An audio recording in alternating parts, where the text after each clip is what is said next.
Well, we call them the anti-density rules, so the rules designed to actually spread. Pay off for them, but Bonner came through, got it to France. Will get you drafted, but if you have a poor one, clubs will understand. You could have been off for a while and they'll give you another chance back at state league level, but great performances certainly. Here, Markov through his legs.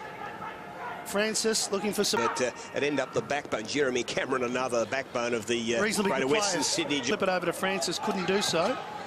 Good smother there from Snelling, and he went back to lay the tackle. Hard footy from both teams. Ruckman Perella, he's 200 centimetres and was playing tennis up until 2 years ago. Big Perella. He's got a runner in Francis. And he hits it out in front, hoping Bonner can run onto it. McCann to Menon.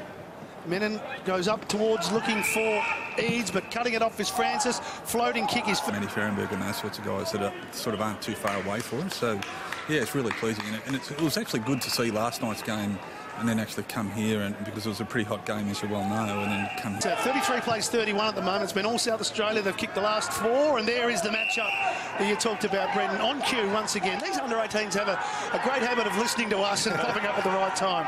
For me, that's his natural position, though. He does read the play as well as that. From Tahana, went sideways. Matheson roved it well off the outside of the booth. It's a very clever kick. Parrish looking for it. Francis coming through. Takes them all on. Took on 1, 2, 3. Ball goes to ground. Victorian players almost collide there. That was both Johnston and Parrish wanted it. Nice work by Cole to slip it over to Matheson in the Shacky direction once again. Francis there with a big spoil, but it comes down to Weeds. Reads it first. A bit of time, bit of indecision though. Probably should have gone the first time, but he gets the ball to the goal. Yeah. Over to Eads. Eads' kick. It's a 2-on-1 situation.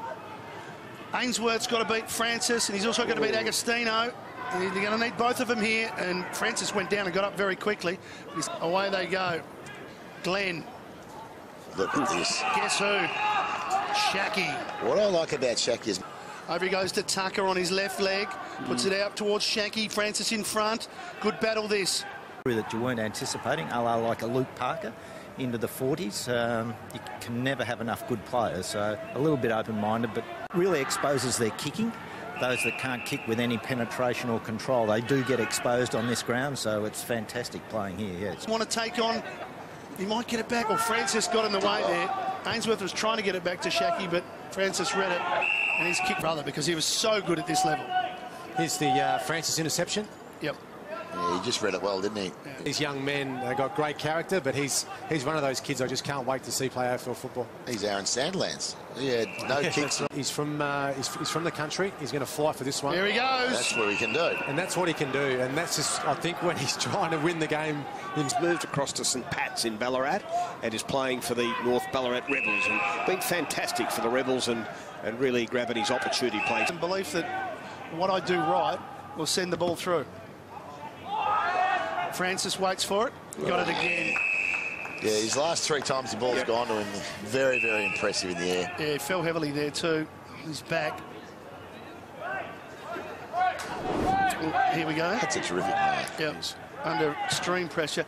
And whatever happens here, I mean, it's a good finish by WA, by South Australia.